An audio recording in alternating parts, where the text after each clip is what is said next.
arrêté hier.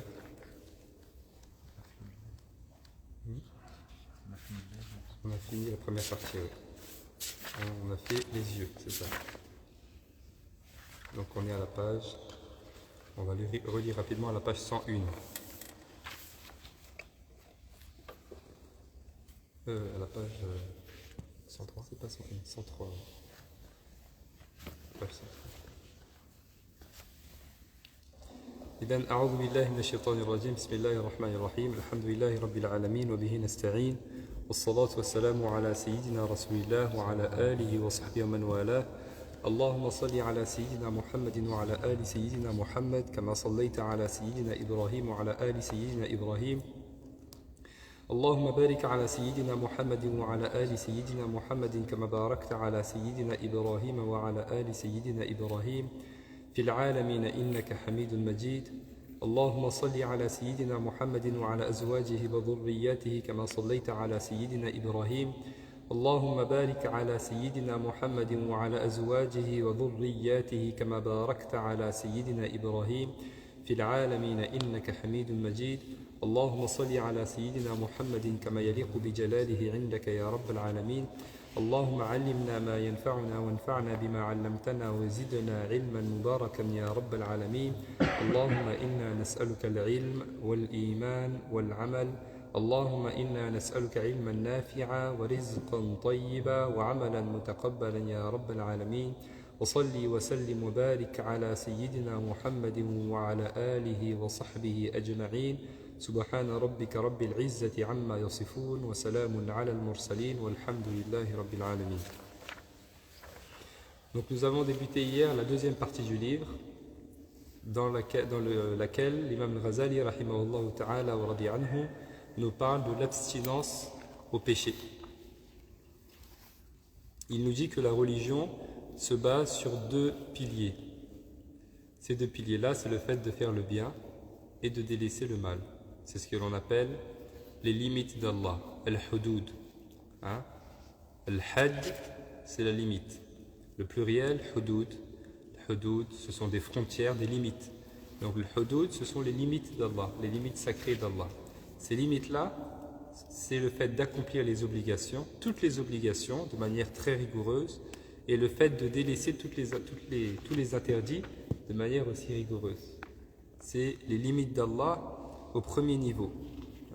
Ensuite, il y a un second niveau qui est le fait de ne pas se contenter de délaisser l'interdit, mais de délaisser même ce qui est déconseillé, même si ce n'est pas interdit, et le fait d'accomplir ce qui est recommandé, même si ce n'est pas obligatoire. Donc ça, c'est ce qu'on appelle les limites d'Allah. Et l'imam al-Ghazali, rahimahullah ta'ala, nous a dit hier également qu'il était plus simple d'accomplir les obligations que de délaisser les interdits. Délaisser les interdits, c'est plus compliqué. Je vous ai donné l'exemple des hypocrites au temps du prophète sallallahu alayhi wa sallam. Je vous ai dit que l'hypocrisie, elle se divise en deux. Il y a l'hypocrisie majeure et l'hypocrisie mineure. L'hypocrisie majeure, c'est l'hypocrisie dans la croyance, dans la foi. Et l'hypocrisie mineure, c'est l'hypocrisie dans les actes. Donc quand on parle des munafiqin, des hypocrites au temps du prophète sallam, de même lorsqu'Allah dit dans le Coran « Innal munafiqina fi daraki lasfali minan nar » il dit « Les hypocrites sont au plus bas niveau de l'enfer ». Là on parle de ceux qui ont une hypocrisie dans la foi. C'est pourquoi qu'ils sont en enfer, parce qu'ils ont une hypocrisie dans la foi. S'ils ont l'hypocrisie dans la foi, ça veut dire qu'ils disent qu'ils croient, alors qu'au fait, ils ne croient pas. Donc ils sont en enfer. Et puis l'hypocrisie dans les actes, c'est l'hypocrisie mineure. Donc l'hypocrisie dans les actes, c'est l'hypocrisie mineure. Donc les hypocrites au temps du prophète sallam, ils sont présents, ils font les actes d'obligation avec les compagnons radiyallahu anhum, ils font la prière avec eux, ils jeûnent avec eux, ils vont en bataille avec eux. Donc ils extériorisent une bonne santé spirituelle, alors qu'au fait, ils ne croient pas. Donc on peut faire les actes obligatoires même si on ne croit pas. Et parfois, on a même des personnes qui viennent avant de se convertir. Quand ils se convertissent, ils disent « J'ai déjà fait le ramadan. J'ai déjà commencé à faire la prière il y a plusieurs mois. » Donc voilà. Et puis, de même qu'il y a plusieurs choses qui peuvent nous motiver à faire les bonnes actions. Je peux faire la prière parce qu'il y a des gens. Et je veux que ces gens pensent que je suis pieux. Je veux lire le Coran pour que les gens entendent ma belle voix. Ok ? Voilà. Par contre, en ce qui concerne un peu les interdictions, c'est plus compliqué. Pour pouvoir avoir la force de délaisser les interdictions, c'est plus compliqué. C'est la force de la foi. C'est plus compliqué, c'est pourquoi ils disent, l'imam al-Ghazali, qu'il y a uniquement les siddiqoun, ceux qui sont sincères, qui peuvent un petit peu y parvenir. Et il nous dit, lorsqu'on désobéit à Allah avec ces membres-là, eh bien, c'est le summum de l'ingratitude. Parce que ces bienfaits-là, c'est Allah qui nous les a donnés. Il nous a donné les yeux. On a parlé hier du bienfait des yeux, on a parlé du bienfait des oreilles. Tout ça, ce sont des bienfaits qu'Allah nous a donnés. Alors, on utilise ces bienfaits qu'Allah nous a donnés pour désobéir à Allah. Donc ça, c'est ce qu'il y a de plus ingrat. Le fait qu'on me fait profiter d'un bien, et moi, avec ce bien-là, je désobéis à cette personne qui me les a, à Allah subhanahu wa ta'ala, qui me les a octroyés. Et il nous a dit également que l'ensemble de nos membres témoigneront le jour de la résurrection, comme Allah subhanahu wa ta'ala lui-même en parle dans le Coran, le jour où leur langue, il dit, le jour où leur langue, leurs mains et leurs pieds témoigneront contre eux. Où est-ce que j'ai été? Qu'est-ce que j'ai dit? Qu'est-ce que j'ai fait de mes mains? Allah subhanahu wa ta'ala va les faire parler. Et ils vont questionner un petit peu ces membres-là. Pourquoi est-ce que vous nous avez dénoncé devant Allah subhanahu wa ta'ala? Et ils vont répondre, c'est Allah qui nous a fait parler. Donc il n'y a pas de, ce jour-là, il n'y a pas de fuite possible. Il n'y a pas de fuite possible. Ce que j'ai fait dans ce monde, je le retrouverai dans l'au-delà.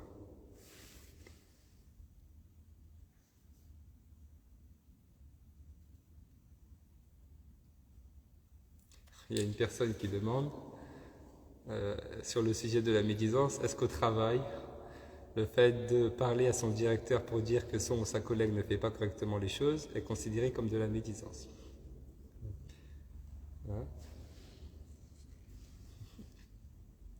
Si ce n'est pas mon travail, alors pourquoi est-ce que je vais me mettre dans les difficultés? Au fond, lorsque c'est pas mon travail, ma responsabilité. Et ça, même si on sort du cadre du travail, dans la vie de tous les jours, Allah a donné des responsabilités. Allah a donné des responsabilités aux parents sur les enfants. Allah a donné des responsabilités à l'imam sur les fidèles. Allah a donné des responsabilités au grand imam, c'est-à-dire celui qui a le pouvoir politique dans un pays. Il a la responsabilité sur ceux qu'il gouverne, sur les administrés. Allah va le questionner. Allah va questionner celui qui a le pouvoir politique sur les administrés et sur ce qu'il a fait. De même qu'Allah peut questionner les parents sur l'éducation des enfants. Donc, celui qui a l'autorité, qui dit autorité, qui dit responsabilité, dit forcément des comptes à rendre. Donc ça, on n'en parle pas. C'est-à-dire, dans le cadre du travail, si c'est mon rôle et que ça fait partie de mes prérogatives, qu'il y a un petit peu une demande de l'employeur de ce qu'on appelle le contrôle, comment ça s'appelle ? L'autocontrôle. Donc chacun regarde un petit peu le travail de tout le monde pour qu'on avance tous ensemble. Et si je n'ai pas cette responsabilité, alors je n'ai pas besoin de le faire. Très simplement. Parce que ça ne sort pas de la définition de la médisance.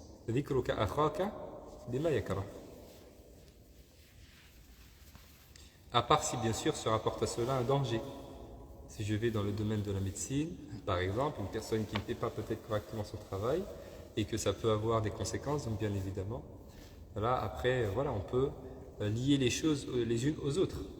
Il y a dans Maqasid Sharia ce qu'on appelle les finalités de la législation divine, la préservation de nefs, préserver la personne. Donc là, tout ça, ça rentre un petit peu là-dedans.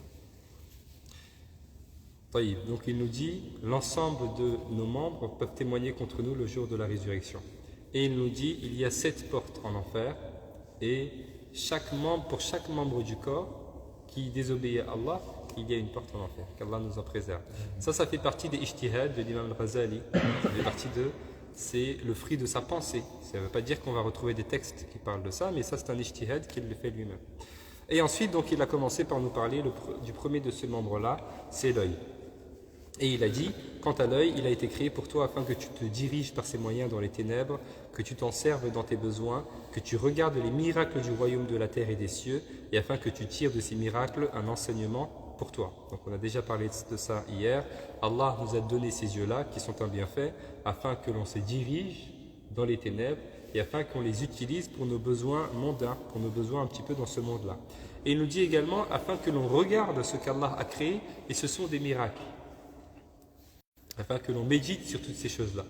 Et vous savez que la toute première chose qui incombe justement au mukallaf, c'est justement ce que l'on appelle, comment? An-nazar. Ce qu'on dit les savants dans la science de Tawhid. Qu'est-ce que c'est An-nazar? An-nazar, c'est la réflexion. C'est-à-dire que la personne, en regardant la création d'Allah, elle se dit, mais il n'est pas possible que tout cela se soit créé tout seul. Sinon, ça voudrait dire que c'est le fruit du hasard. Mais il n'y a pas de hasard, parce que le hasard, c'est le contraire de la logique. Donc s'il y a du hasard, il n'y a pas de logique. Mais le monde est fait de logique. Donc il y a un créateur. La personne regarde sa création et réfléchit là-dessus. Donc il nous dit, voilà à quoi ça sert ces yeux-là, obéir à Allah, l'utiliser dans nos besoins un petit peu qui sont autorisés dans notre vie de tous les jours. Il nous dit, garde ton œil de 3 ou 4 choses. Il dit, ne t'en sers jamais pour regarder la femme d'autrui ou une image belle par désir. Donc là je dis, l'homme qui regarde une femme étrangère avec désir, ou bien une femme qui regarde un homme étranger également avec désir. Donc ça on en a déjà parlé hier, je ne rentre pas dans les détails. Ou pour regarder un musulman de façon méprisante. Le regarder avec un regard de mépris. Et ça c'est une chose qui est très répandue. Vous voyez là l'imam Ghazali, il ne parle pas des péchés que tout le monde connaît. Il y a des choses qui sont connues, c'est des péchés, mais il y a des péchés que les gens font. Soit qu'ils ne connaissent pas, soit qu'ils connaissent mais ils ne font pas attention. Le fait de regarder les gens avec mépris, ce n'est pas une chose qui est autorisée. Quelle que soit la cause de ce mépris-là, peut-être parce que cette personne est moins importante que moi dans la société, peut-être parce que cette personne a moins de science que moi, peut-être parce que cette personne, je ne sais pas, a moins d'argent que moi, ou est plus moche que moi, etc., etc. Donc tout ça, ce sont des choses qui ne sont pas autorisées. On ne regarde pas les gens avec mépris. Et également, et certains savants, je disais hier, ont considéré juste le regard avec mépris ou le fait de regarder une personne. Par exemple, je m'adresse à comment il s'appelle, Hicham. Je m'adresse à Hicham, je ne peux pas lui parler. Et il y a Zakaria qui fait quelque chose, je lui fais comme ça. Je regarde. Pour te faire comprendre. Et on se comprend tous les deux, je fais comme ça. Alors ça, certains savants, ils l'ont considéré comme la médisance aussi. On n'a pas le droit de faire ça. Donc il faut faire très attention. Et il nous dit également où espionner les défauts d'un musulman. Donc ça, je sais que telle personne a tel défaut. Et moi, comme je sais qu'elle a tel défaut, je regarde son défaut là. Et je veux l'afficher entre guillemets, comme on dit aujourd'hui, devant tout le monde. Ou bien la mettre dans la sauce. C'est ça la formulation aujourd'hui. Ok ? Mais ça, ce n'est pas autorisé. C'est vraiment à l'opposé total de l'enseignement du prophète sallallahu alayhi wa sallam. On ne met pas les gens dans la sauce. Au contraire, on veut cacher les gens.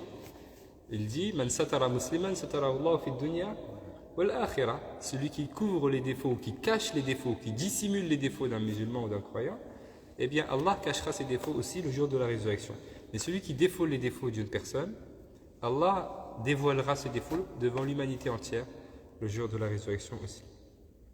Donc ni je connais un défaut chez une personne, je regarde son défaut là, ni je cherche les défauts d'une personne.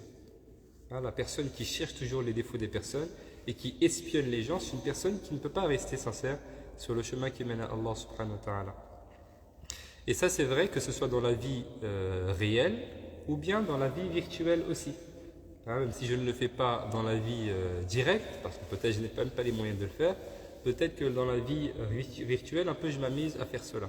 Et je regarde ce que font les gens, ou bien je parle sur les gens. Aujourd'hui, je disais, si les gens ils mettent juste maintenant un nom anonyme, ils mettent Abou, je sais pas, Abou Foulan, ou bien ils mettent des noms bizarres, des noms de manga qu'ils mettent maintenant. Et puis après, ils sont anonymes. On ne sait pas qui c'est, on ne sait pas. Et ils se lâchent, ils écrivent, commentent, etc. Mais je dis hier, tout ce qu'on écrit aussi, que ce soit des tweets, ou bien des commentaires, ou bien des messages, ou bien des livres, tout ça, ce sont des choses desquelles on va devoir rendre compte devant Allah subhanahu wa ta'ala. Donc ça aussi, il faut faire attention. Ensuite, il nous parle de l'œil. Tu me lis s'il te plaît, bien fort.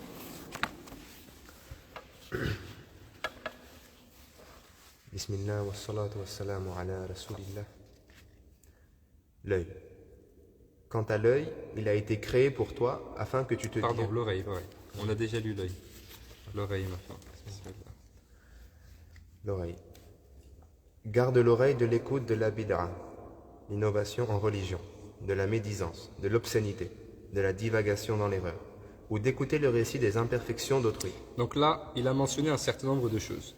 L'innovation, la médisance, l'obscénité, la divagation dans l'erreur et le récit des imperfections d'autrui. 5 choses.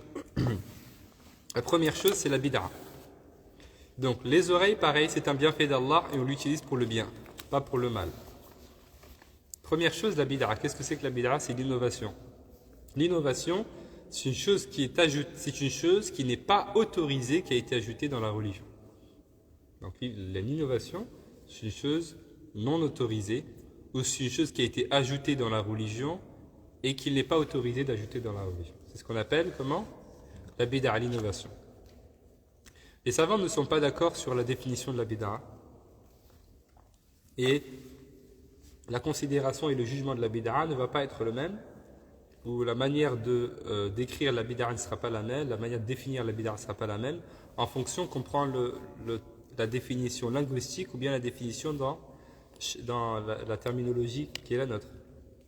Parce que sur le plan linguistique, la bid'a, c'est une chose qui a été mise en place, qui a été innovée, sans modèle précédent. C'est-à-dire que c'est une chose qui n'existait pas et que l'on met en place. Sur le plan de la langue, c'est ça que ça veut dire, l'innovation. Je mets en place une chose qui n'existe pas. Okay? Donc si je me base sur cette définition linguistique, tout ce qui n'existait pas et qui existe maintenant est une innovation. Le téléphone portable, par exemple, il n'existait pas. Il existe maintenant, c'est une innovation. Le micro, pareil, etc., etc. Est-ce que c'est clair?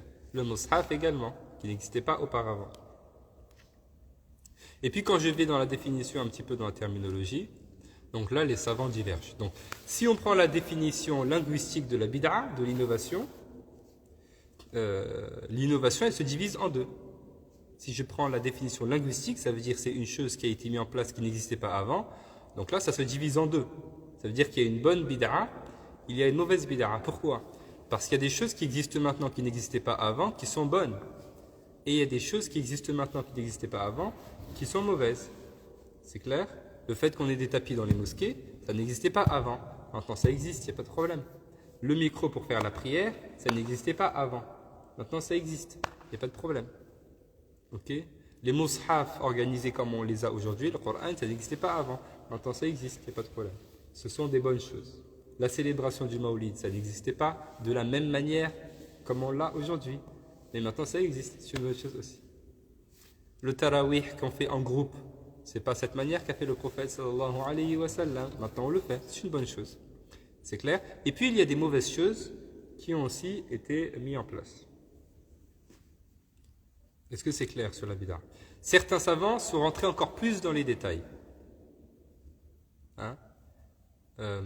Ils disent que la bid'a, elle se divise en 5. Elle a les 5 jugements religieux. C'est-à-dire qu'il y a des bid'a qui sont interdites, des bid'a qui sont déconseillées, des bid'a qui sont autorisées, des bid'a conseillées, recommandées, et des bid'a qui sont obligatoires. Ils disent qu'il y en a 5. Donc ça, c'est un sujet un petit peu de divergence chez les savants. Mais de manière générale, dans l'application de la bid'a et dans l'application des règles, tous reconnaissent qu'il y a une bid'a qui est bonne, une bid'a qui est mauvaise, puisque même le prophète sallam dans le hadith il dit Man sanna fil islam sunnatan hasana. Donc la personne qui met en place dans la religion une bonne chose, c'est-à-dire une personne qui met en place quelque chose, qui institue quelque chose, a l'égal de la récompense de toutes les personnes qui vont la suivre. De la même manière, la personne qui met en place une mauvaise chose a l'égal des sanctions de toutes les personnes qui vont la suivre. Oui. Vous pouvez donner un exemple de mauvaise bid'a et en quoi ça va différer avec une bid'a comme D'accord. Exemple d'une mauvaise bid'a, une personne qui dit aujourd'hui je suis motivé, à la prière de Dhuhr, je ne vais pas faire 4 raka'a, je vais faire 6 raka'a. J'ai envie, tu vas m'interdire? Je veux, je suis motivé, ma foi me pousse à prier plus. Alors au lieu de faire 4 raka'a, je vais faire 6 raka'a. est-ce qu'elle a le droit de faire cela? Est-ce qu'elle a le droit? Non, elle n'a pas le droit. Ça s'appelle une bid'a. Elle met en place une chose qui n'existait pas avant et dans le domaine des adorations. C'est clair? Donc, la bid'a, si on prend le sens linguistique et qu'on va appliquer le sens linguistique, ça veut dire toute chose qui a été instituée qui n'existait pas avant. Si on veut prendre ce sens-là, ça ne va concerner uniquement et exclusivement que le domaine des adorations. Pourquoi? Parce qu'on sait que la règle, ça je vous l'ai dit à plusieurs reprises, al-asl fil ibadat at-tahrim. La règle concernant les adorations, c'est l'interdiction. Ça, c'est un exemple de mauvaise bid'a, par exemple. C'est clair? Et la différence avec le mawlid, vous avez dit, c'est ça? Oui, donc comment on distingue clairement ce qui est adoration et ce qui n'est pas adoration? Le mawlid, ce n'est pas une adoration en lui-même. Il contient des adorations, comme la lecture du Coran, peut-être le dhikr, faire des du'as. C'est ça les adorations qu'on retrouve. Et puis des bonnes actions, comme donner à manger aux gens, écouter les hadiths du prophète sallam et les poèmes. Donc ça, ce sont des adorations qui existent, qui sont légiférées, on n'a rien ajouté ni rien enlevé. Mais le mawlid en lui-même, c'est une célébration, c'est un événement, c'est un rappel. Pourquoi les savants, ils l'appellent dhikra. Dhikra. Donc c'est une célébration. Comme il peut y avoir la célébration de la naissance d'une personne, ou bien quand il y a une naissance, quand il y a un mariage, etc. Donc c'est exactement la même chose. Donc le mawlid, c'est un événement. Hein, c'est un événement, c'est une célébration. Au travers duquel je peux me rapprocher d'Allah. Parce que les gens disent, non, si vous dites le mawlid c'est pour se rapprocher d'Allah, c'est que c'est une adoration. Non, pas forcément. C'est un événement au travers duquel je me rapproche d'Allah. Si je me marie demain et que je décide de faire une fête, est-ce que j'ai le droit de faire une fête ou pas? J'ai le droit de faire une fête, il n'y a pas de problème. Et je peux à travers cette fête-là me rapprocher d'Allah. Si je fais une fête dans laquelle les règles religieuses sont respectées, peut-être il y a une personne qui va lire du Coran et il y a un imam qui va venir qui va faire un rappel. Okay, puis les gens, ils vont parler entre eux de choses qui sont bien. Je vais donner à manger avec l'intention que ce soit une sadaqa. Donc là, à travers cette célébration-là, je me suis rapproché d'Allah. Ok? Très simplement. Est-ce que c'est clair sur ce sujet-là? Est-ce que par exemple cette fête, on peut la faire tous les ans? Est-ce qu'on peut? On peut la faire tous les ans et inclure des adorations dans cette fête? Alors, si j'ai la volonté de le faire tous les ans, je peux le faire tous les ans. Et si je ne veux pas le faire tous les ans, je ne le fais pas tous les ans, très simplement. Donc ça, c'est une chose qui est autorisée. Autorisée, c'est-à-dire si je le fais, je ne suis pas forcément... si je le fais, je suis ni sanctionné, ni récompensé, en fonction de mon intention. C'est clair? Parce que ça fait partie de l'a'adat. L'a'adat, ce sont les éléments du commun, ça ne fait pas partie des adorations. Et les éléments du commun, la base, c'est autorisé. Si tu veux le faire, fais-le. Si tu ne veux pas le faire, ne le fais pas. Très simplement. Ok? Et les savants disent que le premier, bon là on va pas, parce que c'est pas un dal sur le Mawlid, bientôt arrive la période du Mawlid, donc on va faire comment dire, je pense une conférence ou quelque chose comme ça, exclusivement sur ce sujet-là. Comme ça on va traiter un peu tous les arguments dessus. Mais les savants disent la source de cela, c'est le prophète sallam lui-même. Donc il a fêté un petit peu sa naissance en jeûnant. Ok? وهذا لا يدل على الحصر بل يدل على المشروعية. Ils disent ceci ne veut pas dire que c'est limité au fait de fêter la naissance du prophète sallam en jeûnant, mais ça veut dire que c'est légiféré de fêter la naissance du prophète sallam. Après, comment vous le faites? À vous de voir, faites-le comme vous voulez, tant que vous ne faites pas de mukhalafa shar'iyya, c'est-à-dire tant que vous ne faites pas de choses qui est en contradiction avec la législation divine. C'est clair? Voilà en résumé pour cela. Est-ce que c'est clair sur la notion de bid'a? Donc il faut que vous sachiez qu'il y a plusieurs définitions un petit peu chez les savants. Donc voilà, bid'a, ce n'est pas un terme qu'on utilise à tout va. Souvent on voit, ce sont des bid'a, il y a des bid'a, les gens aussi parlent de cette mosquée en disant il y a des bid'a. Est-ce que vous avez compris un petit peu ce que c'est? Vous avez maintenant la définition. Donc la bid'a, c'est l'innovation, c'est le fait qui a été institué, une chose qui a été instituée, qui n'existait pas avant. Dans le domaine des adorations, ça n'existe pas, ce n'est pas possible. Ni dans le domaine de la croyance. De la croyance, on ne peut rien ajouter. Dans les adorations, on ne peut rien ajouter. Quand on sort de ces deux domaines-là, la base, c'est l'autorisation. Tu veux manger ceci, ça n'existait pas avant, mange. S'il n'y a rien de haram, c'est pas grave. Et tout est autorisé dans ta vie, de manière générale. C'est ça la règle générale, jusqu'à ce qu'une interdiction soit rapportée. Donc, ce qui fait partie des innovations, des bid'a. Donc là, quand il utilise le terme bid'a, il parle donc des bid'a soit dans l'adoration, soit des bid'a dans des choses qui sont mauvaises. Donc on n'écoute pas cela bien évidemment parce que ça fait partie des choses qui sont mauvaises et du mal. Également, et la personne qui est engagée sur le cheminement qui mène à Allah, c'est une personne qui est à milieu des innovations. Je ne peux pas me rapprocher d'Allah subhanahu wa ta'ala en pratiquant des choses qu'Allah subhanahu wa ta'ala déteste. C'est clair? Donc ça, c'est une question qui ne se pose même pas pour la personne qui chemine vers Allah subhanahu wa ta'ala. Normalement. Je chemine vers Allah. Si je chemine vers Allah, je ne me contente pas de délaisser l'interdit et de faire les obligations. Je fais plus que cela. Je fais des actes recommandés. Je délaisse ce qui est détestable même si ce n'est pas interdit. Et donc les innovations, impossible que je m'en rapproche. C'est totalement banni de ma vie, bien évidemment. Deuxième chose qu'il a mentionné, c'est la médisance. La médisance, donc on en a déjà parlé. C'est le fait que tu mentionnes ton frère ou bien ta sœur par une chose qu'il n'aime pas, qu'il déteste, quel que soit ce moyen-là, que ce soit direct ou indirect aujourd'hui à travers des messages, qu'on parle sur des gens, etc.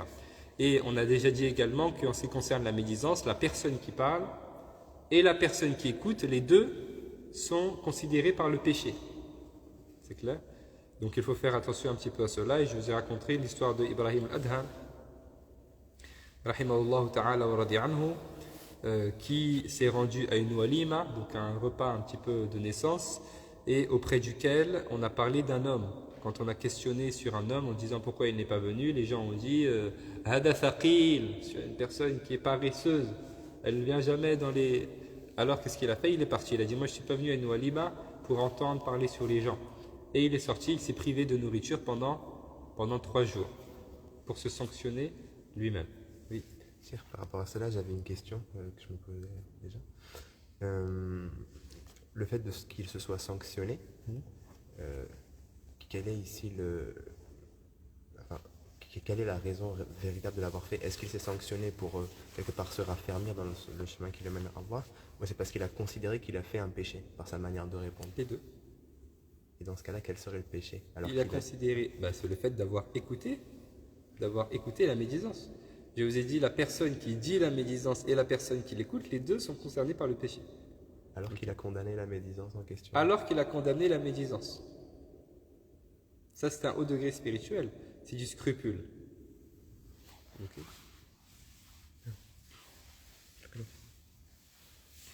Taïb. Donc ça, malheureusement, ça fait partie des péchés un petit peu qui sont très répandus. Donc il faut un peu nous purifier de toutes ces choses-là qu'Allah subhanahu wa ta'ala, il nous pardonne. Donc l'écoute de la bid'a, l'écoute de la médisance. Donc l'écoute de la bid'a, j'entends une personne qui fait des assises où elle raconte des choses qui n'ont rien à voir avec ce qui est avec l'orthodoxie musulmane, okay, comme on retrouve dans d'autres groupes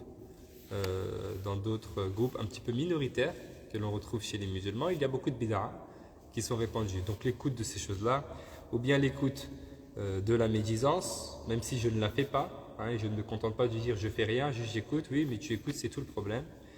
Également l'écoute des obscénités. Donc le prophète sallam lam yakun fahishan wa la mutafahishan. Le prophète sallam n'était pas grossier, il n'était pas vulgaire. Et ça, c'est une grosse chose aussi à corriger dans notre communauté. Pourquoi est-ce que nos jeunes ont un parler grossier, vulgaire, langage parfois qu'on appelle langage de la rue, je ne sais pas. Et si on regarde les grandes personnalités de notre communauté, on lit les histoires des compagnons radiyallahu anhum, les histoires de Sahaba, les histoires des pieux prédécesseurs, de nos grands imams. Ce sont eux nos modèles. Alors ils se caractérisaient par une très grande éloquence et des choix, le choix des mots qui est très précis, etc. À la fois dans l'écriture, dans la manière d'écrire, il y a juste à regarder un petit peu la bibliothèque musulmane, et à la fois dans le parler. Et ça, c'était justement une chose par laquelle se caractérisaient les Arabes à la venue du prophète sallam, par le verbe. C'est pourquoi Allah les a défiés dans le Coran. Fa'tu bi suratin. Venez apporter une sourate qui est similaire à celle-ci. Vous n'y parviendrez pas. L'éloquence, à cette éloquence-là, vous n'y parviendrez jamais. Donc ça fait partie de notre religion. Essayons de nous distinguer par cela. On fait attention aux termes qu'on utilise. et on fait attention à notre manière de parler. Également de la divagation dans l'erreur. Donc ça, ce sont ce qu'on appelle la personne qui blague tout le temps, mais qui blague dans l'erreur. Et ça aussi, ce sont des choses qui sont très répandues. La personne qui blague en permanence, mais qui blague dans l'erreur, c'est-à-dire qui ment, qui raconte des choses qui sont fausses. Le prophète sallam, kana yamzahu wa la yaqulu illa haqqa. On retrouve dans les hadiths que le prophète sallam, il plaisantait parfois, mais il disait toujours la vérité. Même lorsqu'il plaisantait, c'était véridique. Okay? Et une fois, il a dit à une vieille femme qui est venue le voir, il lui dit, qu'est-ce qu'il lui a demandé, la vieille femme? J'ai oublié. Si les vieilles femmes entraient au paradis. Il a dit, est-ce que les vieilles femmes vont entrer au paradis? Le prophète sallam lui a dit, Est-ce qu'elle serait au paradis? Cette vieille femme a demandé au prophète, est-ce qu'elle sera au paradis? Le prophète sallam a dit, non, il n'y a pas de vieux au paradis. Alors, qu'est-ce qu'il a répondu? J'ai oublié le hadith. Il a répondu non. Les vieilles femmes ne n'entrent rentrent pas au paradis. Non, les vieilles femmes ne rentrent pas au paradis. Non, il y a autre chose avant. J'ai oublié le hadith. Exactement. Mais dans le sens du hadith, donc une vieille femme est venue voir le prophète pour lui demander si elle serait au paradis. Et il a répondu non. Et la vieille femme a pleuré. Alors le prophète lui a dit, mais les vieux n'entrent pas au paradis. Il n'y a que des personnes jeunes. Les habitants du paradis, vous savez, ils ont tous, il est rapporté 33 ans. Oui, ça ce sont un petit peu des plaisanteries que faisait le prophète sallam. Et puis il y en a eu d'autres. Et puis aussi les savants, souvent, dans leurs assises aussi, ils font un petit peu des plaisanteries. Mais c'est toujours véridique. Ce sont toujours des plaisanteries qui sont véridiques. Ce ne sont jamais des choses qui sont dans l'erreur ou dans le mensonge, etc. Et la personne qui a l'habitude de plaisanter tout le temps et qui dit des choses qui sont fausses, c'est une personne que l'on déconsidère. Vous connaissez tous peut-être des personnes qui ont l'habitude de toujours plaisanter et qui disent n'importe quoi. Alors c'est une personne qui est déconsidérée auprès de vous. Forcément, de manière naturelle. C'est une personne qui, la confiance, elle va être un petit peu mise à mal. Lorsque vous avez besoin d'avoir une discussion sérieuse, vous n'allez pas vous orienter vers cette personne-là. Donc ça, c'est la preuve un petit peu que ce n'est pas une bonne chose. Donc on plaisante, mais on dit toujours la vérité et des choses qui le méritent. Également, le fait d'écouter le récit des imperfections d'autrui, donc ça on en a parlé tout à l'heure, le fait d'écouter un petit peu les défauts et les critiques. Qu'Allah subhanahu wa ta'ala nous en préserve. Et il poursuit concernant donc l'oreille.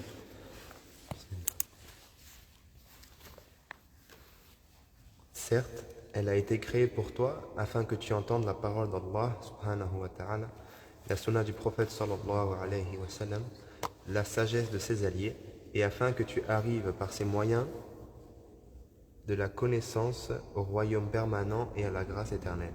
Donc il nous dit l'objectif pour lequel Allah subhanahu wa ta'ala nous a donné les oreilles, c'est pour faire écouter du bien. Donc on écoute la parole d'Allah, le Coran, on en a déjà parlé hier. On écoute les hadiths, les paroles, les traditions prophétiques, les hadiths du prophète sallallahu alayhi wa sallam. Donc des assises d'écoute du Coran. Je ne parle pas juste du fait d'écouter sur le téléphone, mais pourquoi est-ce qu'on n'a plus aujourd'hui ces assises où on se réunit juste pour écouter le Coran? Ou bien des assises où on s'assoit pour écouter les hadiths du prophète sallam. Ça on va le faire bientôt d'ici 2 semaines, je pense dans 2 semaines. On va faire une assise où on va lire les hadiths dans lesquels il y a les descriptions du prophète sallam, dans le cadre justement du Mawlid, Inch'Allah. Ce qu'on appelle Al-Shama'il Muhammadiyya, ce sont les descriptions physiques et morales du prophète sallallahu alayhi wa sallam. Donc les assises dans lesquelles on écoute le Coran, les assises dans lesquelles on écoute également les hadiths du prophète sallam, les hadiths dans lesquels on écoute les sagesses des personnes qui sont un petit peu rapprochées d'Allah subhanahu wa ta'ala. Parce que c'est par cela que l'on va parvenir un petit peu à la connaissance d'Allah subhanahu wa ta'ala. C'est le chemin qui nous mène à Allah subhanahu wa ta'ala. Si, par elle, tu écoutes ce qu'Allah subhanahu wa ta'ala n'aime pas, ce qui a été alors pour toi est retourné contre toi, et ce qui était destiné à te sauver est devenu une cause de perdition pour toi. Ceci est la plus grande des pertes. Donc il nous dit, si jamais j'utilise mes oreilles pour faire ce qu'Allah subhanahu wa ta'ala n'aime pas, alors ce qu'Allah m'a donné afin que je parvienne à lui, à savoir les oreilles, pour que je fasse du bien, devient la cause de ma perdition. Ce qui pouvait être la cause pour que je me rapproche d'Allah devient alors la cause de ma perdition et peut-être ma perdition éternelle, qu'Allah subhanahu wa ta'ala nous en préserve. Poursuit. N'imagine pas que seul le médisant est concerné par le péché, et pas l'écouteur. Il est dit dans la tradition que celui qui écoute est associé à celui qui dit, car il est l'un des deux interlocuteurs. Voilà. Donc la personne qui écoute est de la même manière sanctionnée est sanctionnée de la même manière que la personne qui dit, puisque s'il n'y avait pas cette personne qui écoute, alors l'autre ne parlerait pas, bien évidemment. Poursuit. Ensuite, donc ça c'était le deuxième membre. Troisième membre, la langue. Il nous parle de la langue et il dit. Quant à ce qui est de la langue, elle a été créée pour toi afin que tu multiplies par ses moyens l'invocation d'Allah subhanahu wa ta'ala, la lecture de son livre, que tu orientes ses créatures vers son chemin, que tu manifestes par ses moyens tes besoins matériels et spirituels qui résident dans ta conscience. Si tu l'emploies à autre chose que ce pourquoi elle a été créée, alors tu as méconnu la grâce d'Allah subhanahu wa ta'ala. Subhanahu wa ta'ala. Donc pareil, la langue, c'est un bienfait qu'Allah subhanahu wa ta'ala nous a donné. Et Allah subhanahu wa ta'ala nous l'a donné d'abord pour qu'on multiplie l'évocation d'Allah subhanahu wa ta'ala. Ce qu'on appelle dhikr. Le dhikr, c'est l'évocation d'Allah subhanahu wa ta'ala. C'est le fait d'évoquer Allah subhanahu wa ta'ala. Et Allah dit dans le Coran وَاذْكُرُوا اللَّهَ كَثِيرًا لَعَلَّكُمْ تُفْلِحُونَ. Ça veut dire et évoquer abondamment Allah subhanahu wa ta'ala, ainsi peut-être réussirez-vous. Et Allah mentionne dans le Coran وَالذَّاكِرِينَ اللَّهَ كَثِيرًا وَالذَّاكِرَاتِ. Et ceux qui évoquent abondamment Allah, hommes et femmes. الَّذِينَ يَذْكُرُونَ اللَّهَ قِيَامًا وَقُعُودًا وَعَلَى جُنُوبِهِمْ. Il dit, Allah évoque également dans le Coran ceux qui évoquent Allah tout le temps, dans toutes leurs situations, lorsqu'ils sont debout, lorsqu'ils sont assis, lorsqu'ils sont allongés.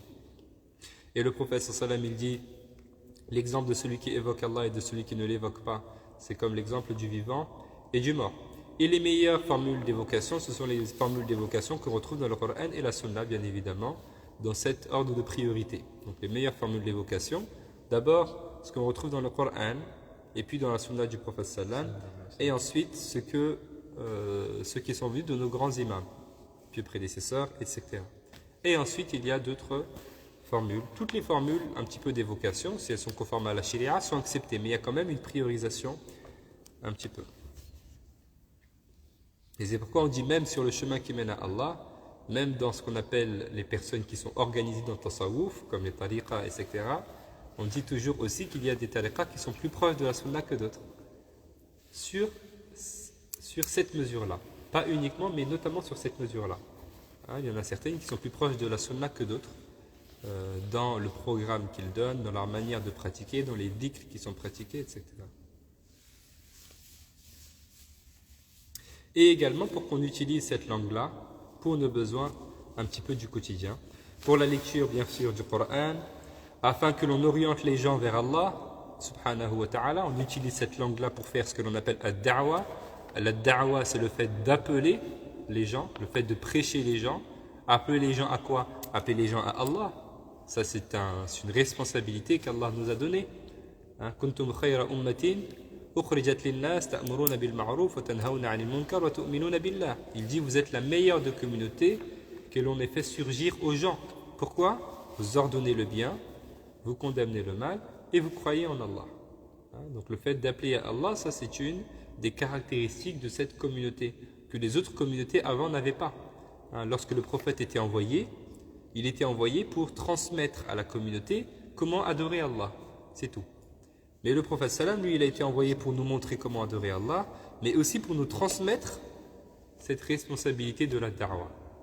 C'est pourquoi il dit dans le Coran, Allah subhanahu wa ta'ala, وَمَنْ أَحْسَنُ قَوْلًا مِمَّنْ دَعَا إِلَى اللَّهِ وَعَمِلَ صَالِحًا وَقَالَ إِنَّنِي مِنَ الْمُسْلِمِينَ. Il dit, et qu'y a-t-il comme meilleure parole que la personne qui appelle à Allah, da'a ila Allah, et qui fait des bonnes actions et qui dit je fais partie des musulmans. Donc ça c'est notre responsabilité à tous. On ne doit pas juste être mad'ou, appelé, mais on doit aussi être des da'i, des appeleurs. Chaque musulman est un da'i et chaque musulmane est une da'iya. Le prêche et appeler à Allah, ce n'est pas réservé aux imams, ou bien aux savants, ou bien aux personnes qui sont spécialisées dans la religion.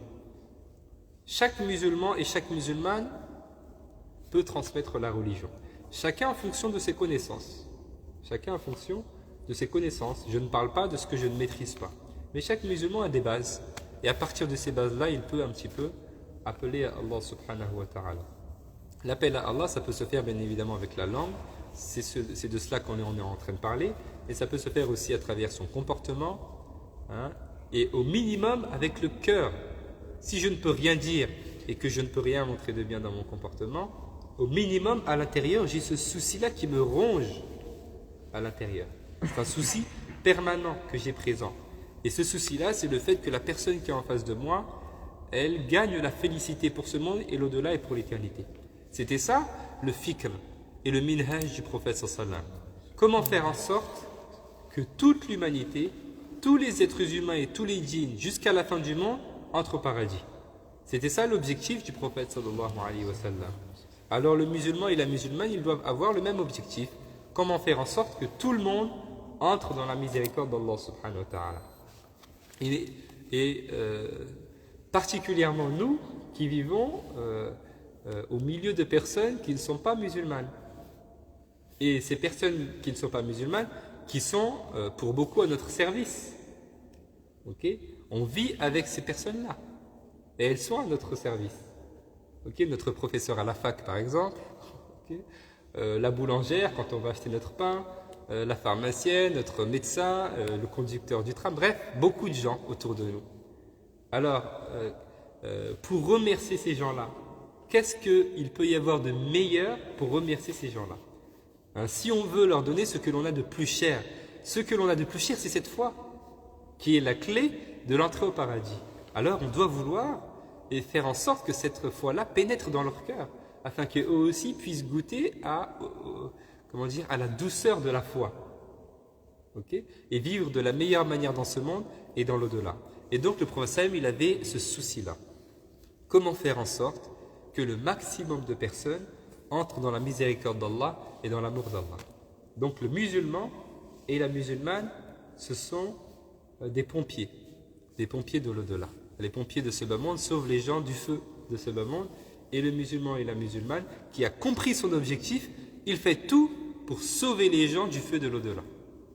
C'est notre travail. Nous sommes tous des députés du prophète sallam. Le prophète sallam a mis sur nous cette responsabilité. Mais il faut le faire avec sagesse, avec hikmah. Et le hikmah, wad'u shay fi mahalli, c'est le fait de mettre chaque chose à sa bonne place. La sagesse, c'est le fait d'avoir la bonne manière de faire, au bon moment. Avoir la bonne parole au bon moment. Parfois, il y a des personnes qui, en voulant faire da'wah, éloignent les gens au lieu de les rapprocher, en parlant, en évoquant des choses qu'il ne faut pas évoquer, ou en parlant alors qu'il vaut mieux ne pas parler. Okay? Donc il faut avoir la sagesse pour le faire aussi. Est-ce que le mieux c'est de parler? Est-ce que le mieux c'est de ne rien dire? Parfois pour faire da'wah il faut se taire, c'est possible. Parfois c'est juste avec mon comportement, etc. Mais en tout cas il faut toujours avoir cette pensée et avoir ce souci-là. Je marche à l'extérieur et dans mon cœur je fais dua à Allah. Fais descendre la guidée sur cette ville. Fais descendre ta guidée et guide toutes les personnes que je vais rencontrer sur mon chemin, par exemple en allant au travail ou en allant à la fac. Toutes les personnes qui vont croiser mon regard, guide leur cœur, illumine leur cœur. Ce sont des doigts comme ça qui traduisent la pensée du prophète sallallahu alayhi wa sallam. C'est pourquoi il dit, Allah dans le Coran, « Wa arsalnaka illa rahmatan lil alamin » Nous t'avons envoyé que miséricorde pour l'humanité entière. Hein? Et il dit sallallahu ana rahmatun muhdad. Il dit je suis une miséricorde qui vous a été offerte. Sallallahu alayhi. Donc nous on s'ancre sur ce chemin du prophète. Donc vous voyez, c'est tout le contraire de la vision de certaines personnes dans la religion qui est une mauvaise vision, qui vise à éloigner les gens, à condamner les gens, à critiquer les gens, etc. C'est tout le contraire. Notre objectif, c'est pas d'éloigner les gens et de dire eux ils sont égarés et nous on est dans le bon chemin. Non. L'objectif c'est d'être dans le bon chemin et de mettre tout le monde dans le bon chemin. Donc je ne peux pas dire une chose qui va un petit peu catégoriser les gens et les éloigner. Non, au contraire, il faut unir les gens dans le bien. C'est ça le minhaj du prophète sallallahu alayhi wa sallam. Le minhaj prophétique. Le minhaj prophétique. Sallallahu alayhi wa sallam. C'est pas juste le prophète sallam, aussi tous les autres savants qui sont venus. Certains savants ont donné leur vie pour la da'wah. Hein? Si vous regardez Cheikh Mohamed Ilyas, on appelle ça mouvement Tabligh. Cheikh Mohamed Ilyas, c'est un qui a mis en place un peu cette organisation de da'wah. Il ne dormait pas la nuit. Il passait ses nuits à faire les 100 pas. Il faisait les 100 pas, il réfléchissait comment faire pour que les musulmans reviennent à la bonne religiosité. Et comment faire pour que les personnes qui n'ont pas goûté à cette foi-là goûtent à cette foi-là. L'objectif, ce n'est pas de forcer les gens ou de faire en sorte de vouloir que tout le monde entre de manière un petit peu... Non, c'est vraiment la traduction de la rahma, de la miséricorde que j'ai dans mon cœur. Je vis quelque chose de formidable, je ressens quelque chose de formidable, je veux le partager avec les autres. Oui. Étant donné que vous avez parlé d'importance de la langue, je voulais savoir c'est quoi la vision de la musique dans l'islam. Alors, la musique, c'est un sujet qui revient souvent. Pourtant, les savants ont tranché là-dessus depuis un bout de temps. La musique, dans une mauvaise ambiance, avec des mauvaises paroles, c'est interdit sans divergence, de manière consensuelle chez les savants. Donc, la musique, dans une mauvaise ambiance, avec des mauvaises paroles. Pardon? Dans une ambiance qui est interdite, très simplement. Peut-être une ambiance où il y a de la mixité, de la promiscuité, c'est un lapsus qui n'est pas révélateur. Et une fois, si je sors de ces trois éléments-là, c'est un sujet à divergence. C'est clair? Mais, donc, on connaît l'avis un petit peu orthodoxe là-dessus. Donc, la musique, dans cette mauvaise ambiance, avec les mauvaises paroles, c'est une chose qui est interdite. C'est clair? Vous allez trouver beaucoup de choses. Aujourd'hui, beaucoup de savants disent que l'avis qui est appliqué et qui paraît le plus adapté, c'est celui qui consiste à dire, lorsqu'il y a de la musique, cette musique-là peut avoir plusieurs statuts. Il y a une musique interdite, haram, notamment celle que j'ai mentionnée juste avant. Il y a une musique autorisée et il y a une musique recommandée. Celle qui est interdite, ce n'est pas la peine de le décrire, on sait quand on écoute quelque chose si c'est haram ou pas. Pour ne pas que les gens s'interdisent, se privent de voir la vérité. C'est pas se prive, mais la personne le sait et pourtant elle l'écoute quand même. Et puis il y a une musique qui est autorisée, ça veut dire que ça n'appelle pas à quelque chose de mal, il n'y a pas quelque chose de mal là-dedans, peu importe.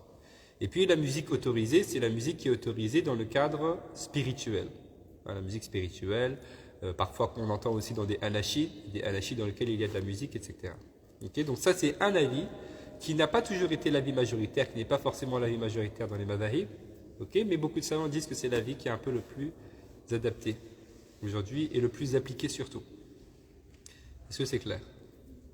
Mais, je vous dis, c'est un sujet à divergence. Quand on sort des trois éléments que j'ai mentionnés au début, c'est un sujet à divergence. Donc vous allez voir certains qui disent ceci, d'autres qui disent cela, d'autres qui disent cela. Ça, c'est la divergence, c'est une caractéristique de la jurisprudence. Oui.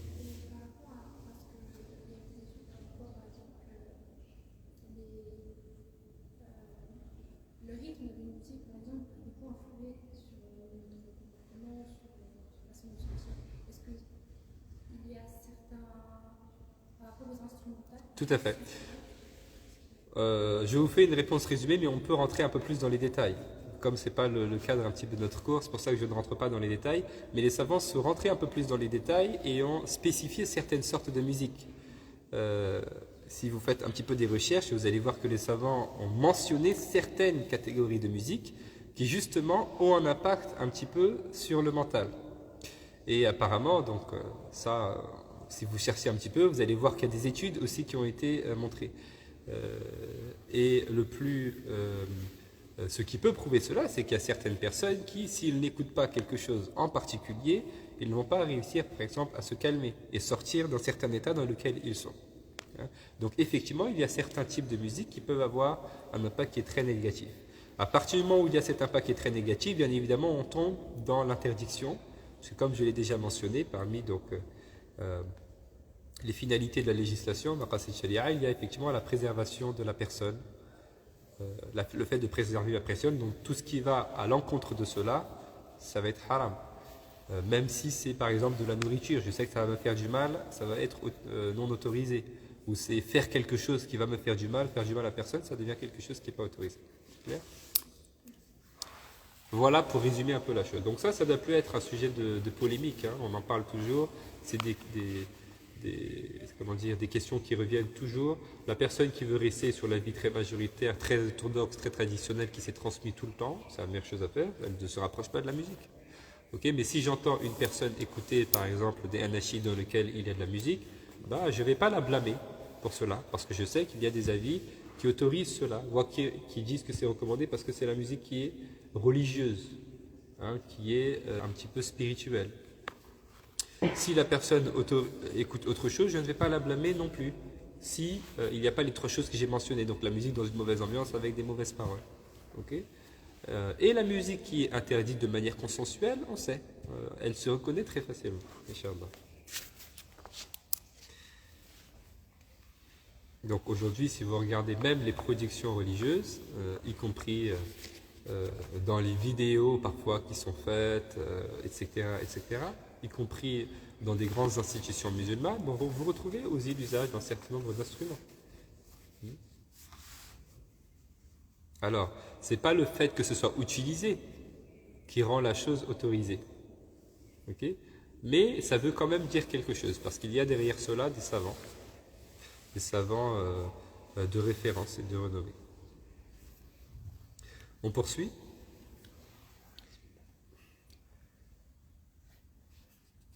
La langue est celui de tes membres qui l'emporte sur toi et sur toutes les créatures.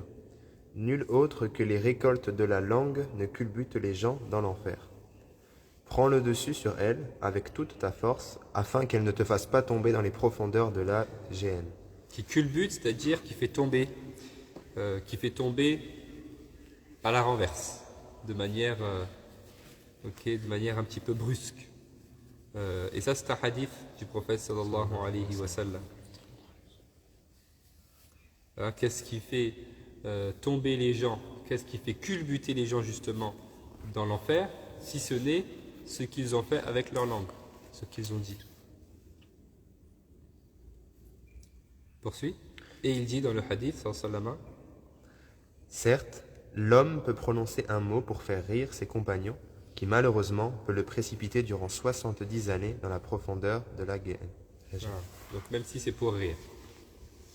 Même si c'est pour rire. C'est pourquoi on dit les plaisanteries, tant que ce n'est pas dans l'erreur, tant que ce n'est pas dans des choses qui sont mauvaises, le prophète sallam il plaisantait, mais il disait toujours des choses qui sont dignes.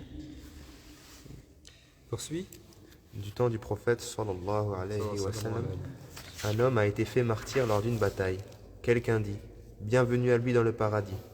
Le prophète sallallahu alayhi wa sallam lui dit « Qui te dit qu'il ne parlait pas de choses qui ne l'occupaient pas et qui n'était pas avare de choses qui ne l'enrichissaient pas ». Donc ça, le prophète sallam, Allah subhanahu wa ta'ala a dévoilé un certain nombre de choses au prophète sallallahu alayhi wa sallam. Donc bien sûr, la règle, c'est qu'on pense toujours en bien sur les gens. La règle, c'est husnul dhann. On n'a pas le droit d'avoir une mauvaise pensée sur une personne. Inna ba'da dhanni ithm. Allah dit dans le Coran. Après la mauvaise pensée vient le péché. Donc je ne pense pas en mal sur mes frères et sœurs. La base, c'est que les gens sont bons. Et ce que je vois de mauvais, je ne le prends pas en considération et je ne prête pas attention à ces choses-là, je regarde plutôt ma propre personne. Je ne regarde pas les gens, je regarde ma propre personne.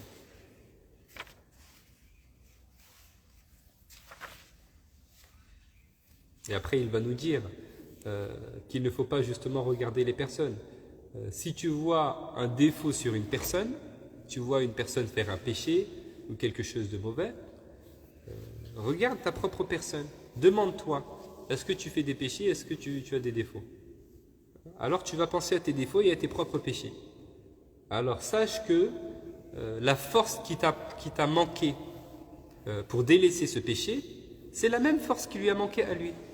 Comme tu te trouves une excuse à toi, tu dis j'ai pas eu la force de délaisser ce péché, ou bien j'ai ce défaut, j'arrive pas à arrêter ou j'arrive pas à corriger ce défaut, Ben, la personne, c'est la même chose. Aussi, elle n'a pas eu la force de délaisser ce péché, et aussi, elle a ce défaut, elle n'arrive pas à s'en défaire. Donc, ne t'en prends pas à elle. Ok? Et si jamais tu regardes ta personne pour chercher tes défauts et tes péchés, et que tu ne trouves aucun défaut et aucun péché, alors sache que tu es un imbécile. Sache que tu es un imbécile, il va nous dire. Parce que le fait de penser que je n'ai aucun défaut et que je n'ai aucun péché, alors ça, c'est vraiment le summum de l'imbécilité. Et ça, c'est une maladie qu'on ne peut pas guérir. On ne peut pas guérir une personne qui pense être parfaite. Parce qu'elle pense être parfaite. Donc, elle ne va pas se corriger. Vous comprenez? Excusez le terme un peu, comment dire, familier, imbécile, mais je n'ai pas trouvé comment traduire le humqa. Humqa, c'est vraiment... Le sot. hein? Le sot. C'est plus que le sot, c'est vraiment une personne... hein? Ouais, c'est pas tout à fait la folie, parce que la personne, elle le fait de manière volontaire. Donc la personne qui est atteinte de folie, c'est une personne qui n'est pas jugée. Parce que la folie, c'est le fait que la conscience, il n'y a plus de conscience. Donc la personne qui n'a plus de conscience, Allah ne la juge pas. Insouciant. C'est pas l'insouciance. C'est pas l'insouciance. Le fait d'être insouciant, Allah subhanahu wa ta'ala a rufi an ummati al-khata' wa nisyan. Bon, ça va venir après. Et après, il nous dit, garde ta langue de 8 choses. Donc là, il va entrer un peu plus dans des détails en ce qui concerne la langue. Vous voyez, l'œil, il l'a mentionné.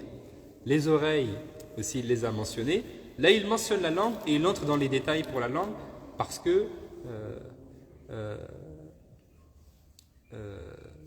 même Sayyidina Abu Bakr, radiyallahu anhu, il avait l'habitude de prendre sa langue comme ça, entre ses doigts. Et il réprimandait sa langue.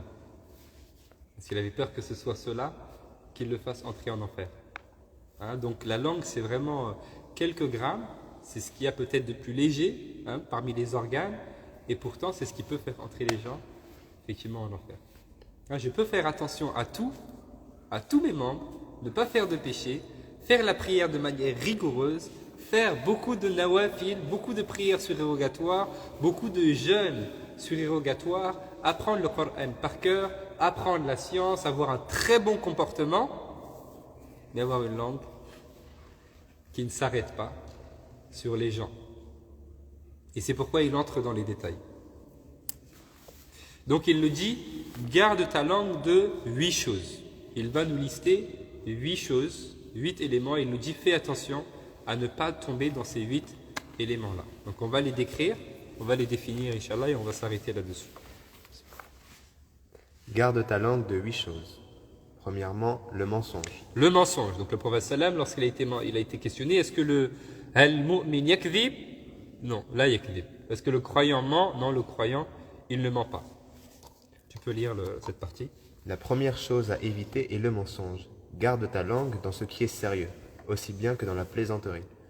Ne t'habitue pas au mensonge par plaisanterie, afin que cela ne t'appelle à le faire sérieusement. Donc là, ça c'est des choses que j'ai mentionné un petit peu en résumé tout à l'heure. Donc, garde-toi du mensonge, que ce soit pour des choses qui sont réelles, pour des choses qui ne sont pas réelles, que ce soit dans le sérieux ou dans la plaisanterie. Et j'ai mentionné le fait que le prophète sallam, il plaisantait, mais il ne mentait pas. Le prophète sallam, il ne mentait pas. Alors, je ne peux pas accepter le mensonge sous prétexte que c'est pour rire.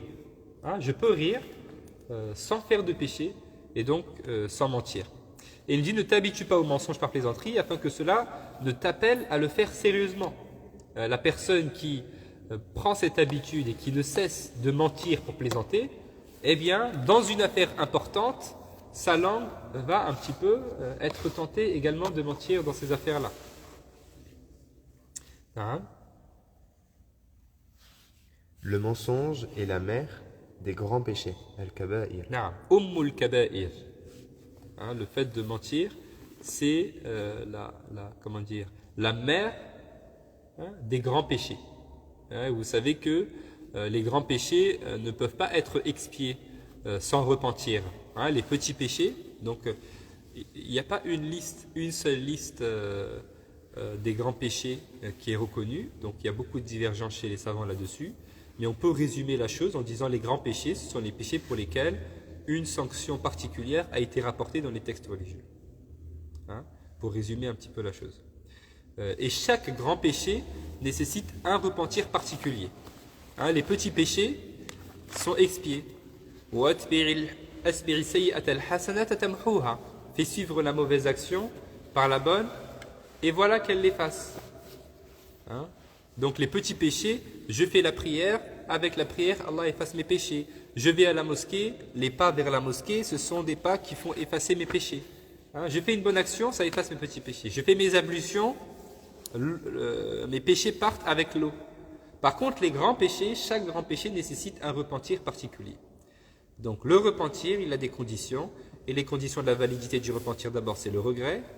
Hein, le regret d'avoir fait cette chose parce qu'elle m'a éloigné d'Allah, ce n'est pas un regret mondain, mais c'est un regret religieux. Il faut bien faire la différence, parce que je peux regretter d'avoir fait un grand péché.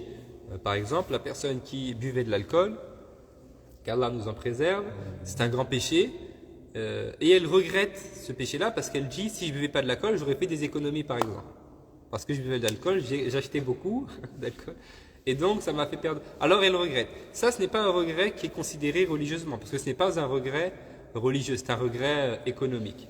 Hein.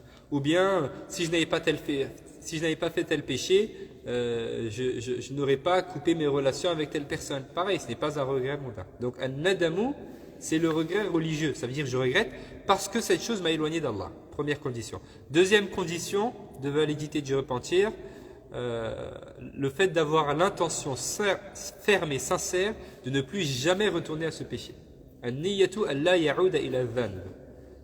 L'intention ferme et sincère.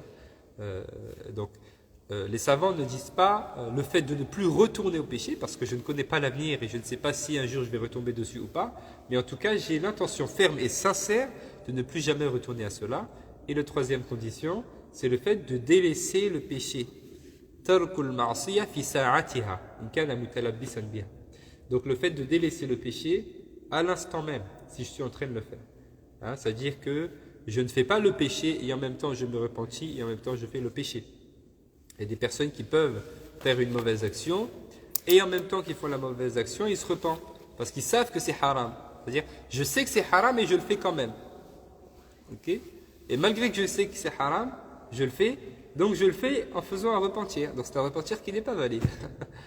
Ok, par exemple, je vais frapper Hicham, je t'aime bien, et en le frappant, je dis astaghfirullah, astaghfirullah. Ou bien je vole quelque chose et en le mettant dans le sac, je dis astaghfirullah, astaghfirullah, astaghfirullah. Mais je me repens et en même temps, je fais le péché, donc ça, c'est une chose qui n'est pas autorisée. Et il y a une quatrième condition qu'on ajoute, si ce péché est en lien avec une personne. Si j'ai fait du mal à une personne, j'ai parlé sur quelqu'un, ou bien j'ai menti sur quelqu'un, ou bien j'ai fait du mal à quelqu'un, ou j'ai fait une injustice à quelqu'un, alors il y a une quatrième condition. Cette quatrième condition, c'est le fait de réparer ce tort. Je dois réparer ce tort. Donc si j'ai volé, je dois restituer cette chose que j'ai volée. Hein, si j'ai parlé sur quelqu'un, je dois aller demander pardon à cette personne-là. Hein, si j'ai fait un tort, il faut réparer ce tort-là. C'est clair? Sauf dans le cas où je sais qu'en réparant ce tort-là, alors il va y avoir un tort plus grand. C'est clair? C'est-à-dire si par exemple j'ai parlé sur quelqu'un, ou bien j'ai volé quelqu'un, si je vais voir cette personne pour demander pardon, etc., alors elle va par exemple, s'en prendre à moi, alors on va se battre, je sais pas, par exemple. Donc là, il va y avoir un tort plus grand. Okay? Donc là, je vais me contenter de faire des doigts pour cette personne.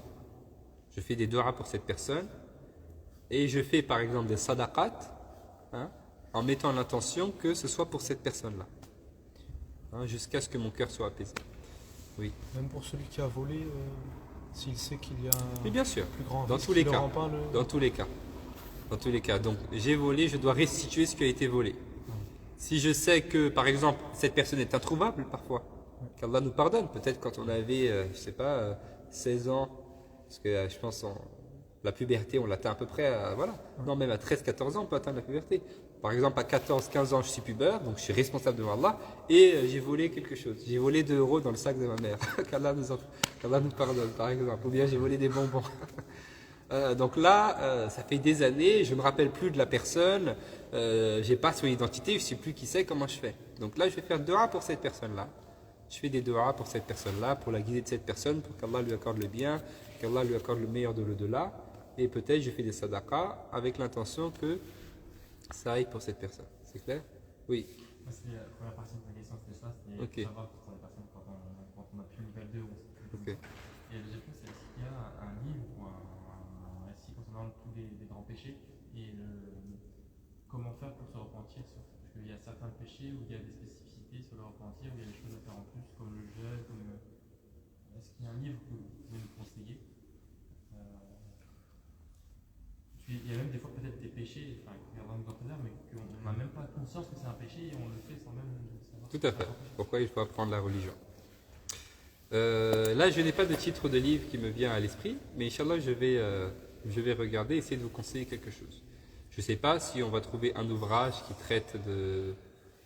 Si, il doit y en avoir, mais peut-être pas un ouvrage qui traite de tout, parce que vous avez parlé du jeûne, etc. Je ne sais pas si on va trouver un ouvrage qui rentre dans tout cela, mais il y a des ouvrages qui traitent en tout cas des péchés et des grands péchés. Inch'Allah, je regarde et j'essaye de vous conseiller quelque chose d'adapté. Il faudra juste me le rappeler, hein, Inch'Allah.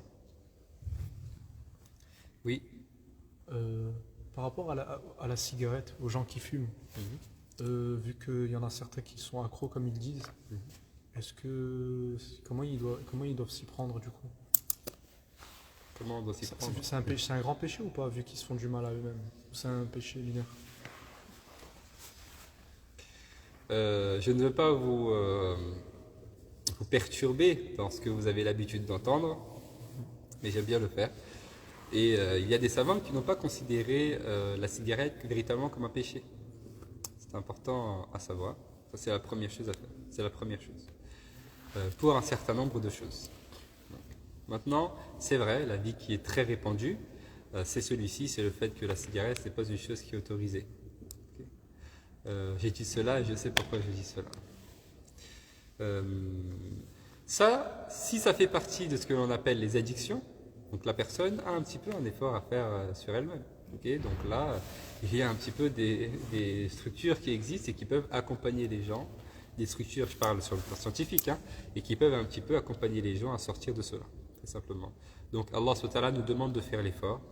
Je fais l'effort autant que possible et je place ma confiance en Allah subhanahu wa ta'ala. Il n'y a rien de plus que cela. Donc certains savants ajoutent, quand on parle des conditions du repentir, le fait de délaisser ce qui m'amène au péché.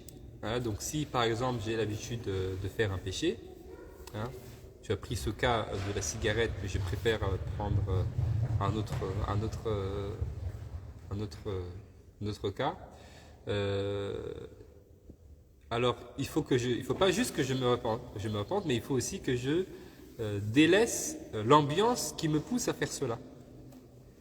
Hein, s'il y a une ambiance, un lieu particulier qui me donne l'envie de faire ce péché-là, je sais pas, ou un lieu en particulier, ou bien un moment en particulier, ou bien un objet en particulier qui me pousse à faire cela, alors je dois m'éloigner de ce lieu-là, ou m'éloigner de cet endroit-là, hein, ou bien m'éloigner de cet objet-là.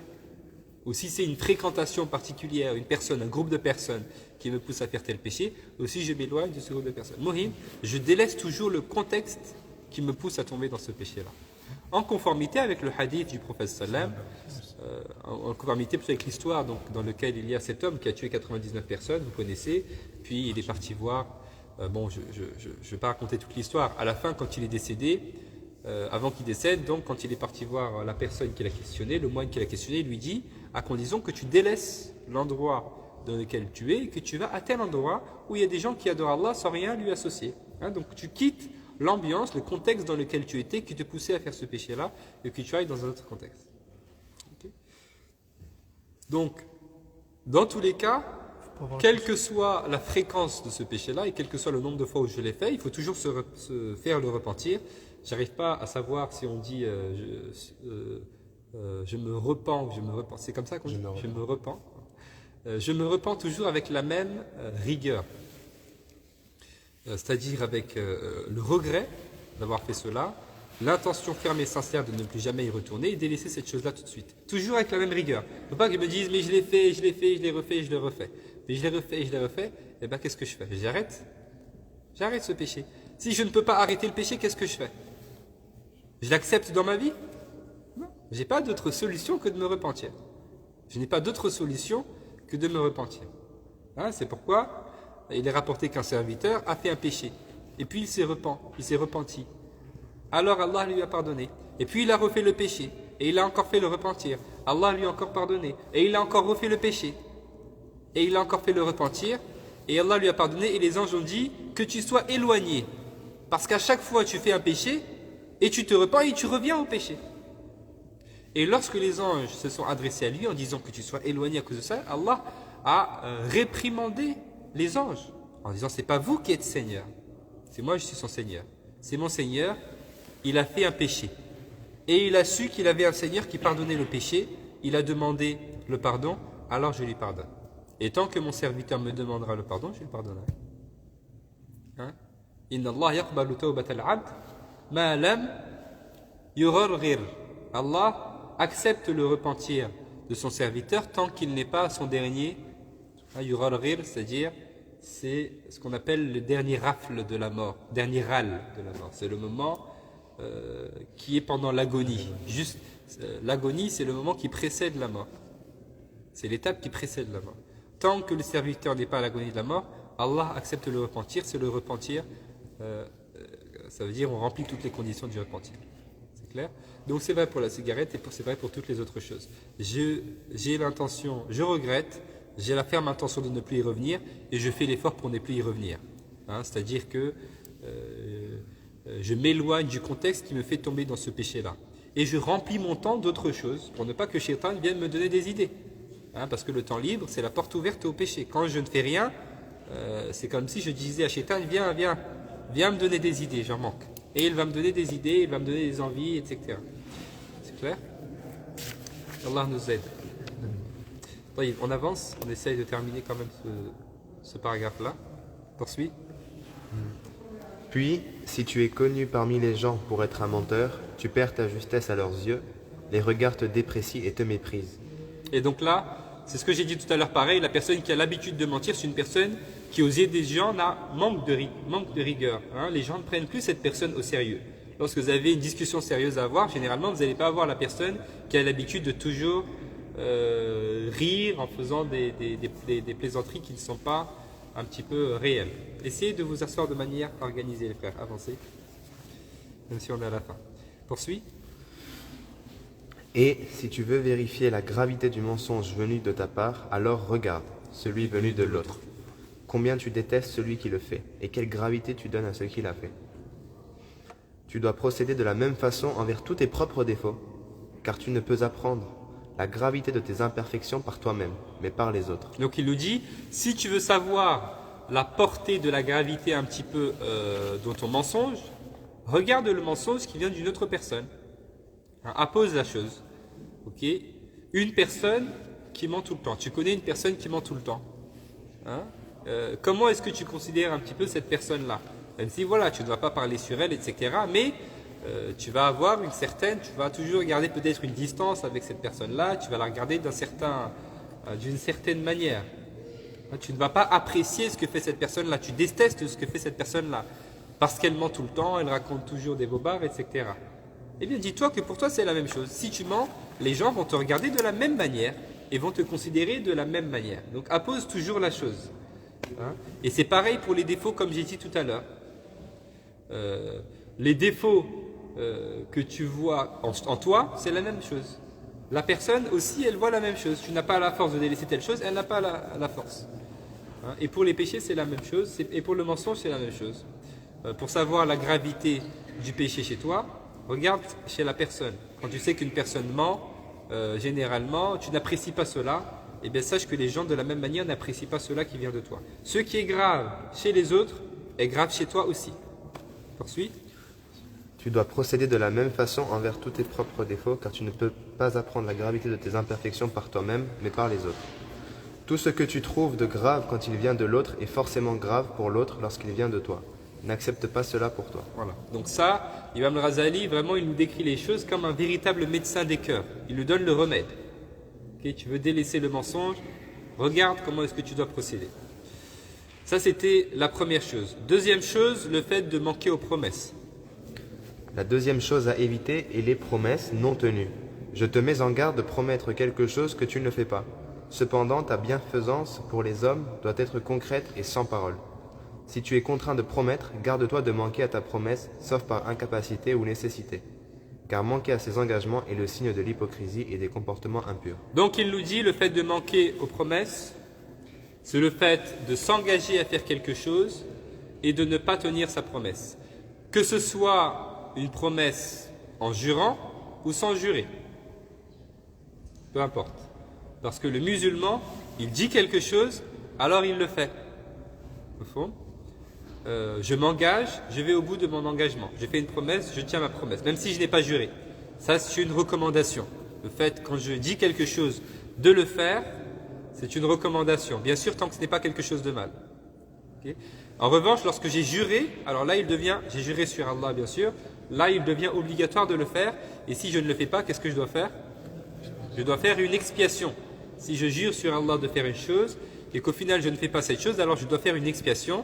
Expiation qui consiste en jeûner 3 jours ou bien qui consiste à nourrir 10 pauvres ou bien vêtir 10 pauvres. Dans le rite malikite, il est plutôt recommandé de nourrir 10 pauvres ou de vêtir 10 pauvres. Et si je ne peux pas faire cela, alors je jeûne 3 jours. La préférence est une préférence qui a une recommandation. Ça ne veut pas dire que la personne qui jeûne 3 jours au lieu de nourrir 10 pauvres, elle n'a pas le droit de le faire. Elle peut aussi le faire, mais il est mieux dans le rite malikite de nourrir 10 pauvres ou de vêtir 10 pauvres, plutôt jeûner 3 jours. Non. Et il nous dit également, ça c'est une chose qui est très importante, qu'il faut qu'on essaye de mettre également en pratique, il dit, je te mets en garde de promettre quelque chose que tu ne fais pas. Il dit, cependant, ta bienfaisance pour les hommes doit être concrète sans parole. Tu n'as pas besoin de dire que tu vas faire. Inch'Allah, je vais faire cela. Inch'Allah, je vais faire cela. T'inquiète, je te donnerai ça. Oui, je vais t'aider à faire cela. Pourquoi tu le dis? Tu n'as pas besoin de le dire. Fais-le, mets-le en pratique. Tu as une intention, tu as une motivation, une détermination. Tu n'as pas besoin de l'exprimer. Parce que l'exprimer t'engage. Tu n'as pas besoin de l'exprimer. Fais-le directement. Allah ne te demande pas la parole. Il te demande l'action. Alors plutôt que de dire « je vais faire ceci, je vais faire cela », ne le dis pas. Comme ça, tu ne t'engages pas. Et par contre, fais-le véritablement. Et ne jure pas non plus. Il y a des personnes qui se mettent dans la difficulté. Et ça, il y en avait même au temps du prophète sallallahu alayhi wa sallam. Des personnes qui se sont engagées. Un homme notamment qui s'est engagé dans le jeûne. Notamment un homme qui s'est engagé à ne jamais rien demander à personne.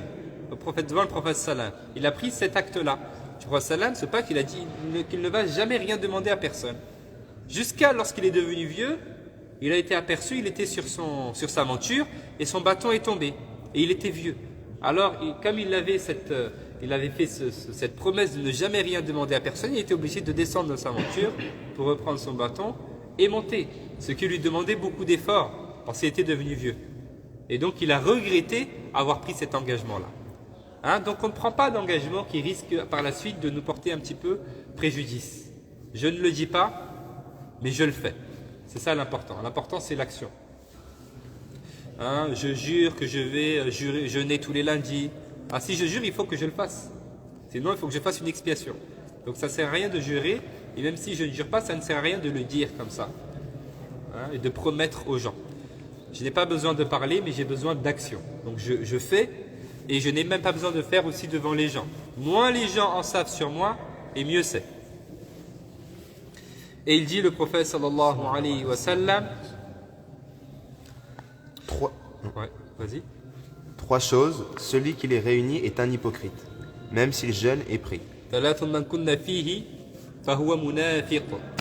Celui qui ment lorsqu'il parle, qui contrevient à ses promesses et qui trahit les dépôts. Donc, le prophète sallallahu alayhi wa sallam nous dit, l'hypocrite a 3 caractéristiques. Lorsqu'il parle, il ment. Lorsqu'il fait des promesses, il ne tient pas ses promesses. Et lorsqu'on lui fait confiance, il trahit cette confiance. Ça, ce sont des caractéristiques de l'hypocrite, Inch'Allah. On va s'arrêter là. Donc c'est 2 sur 8, Inch'Allah. On poursuivra lundi prochain. Subhanakallahu wa bihamdik. Nashhadu an la ilaha illa anta nastaghfiruka wa natubu ilayk. Allahumma salli wa sallim wa barik ala sayyidina Muhammadin wa ala alihi wa sahbihi ajma'in. Allahumma taqabbal minna innaka anta as-sami'ul 'alim wa tub 'alayna innaka anta at-tawwabur rahim. Wa atina fid dunya hasana wa fil akhirati hasana wa qina 'adhaban nar. Wa salli wa sallim wa barik ala sayyidina Muhammadin wa ala alihi. Subhana rabbika rabbil 'izzati 'amma yasifun wa salamun 'ala al-mursalin walhamdulillahi rabbil 'alamin. C'est là.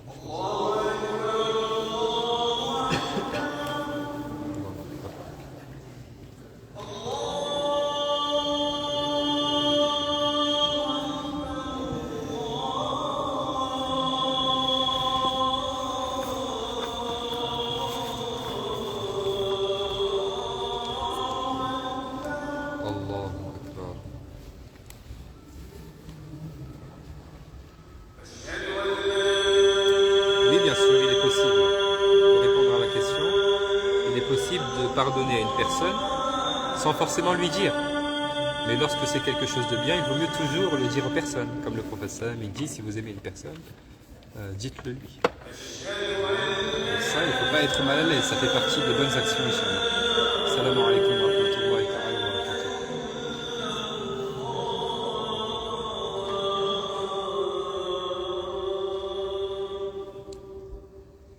Je vous laisse écouter la date.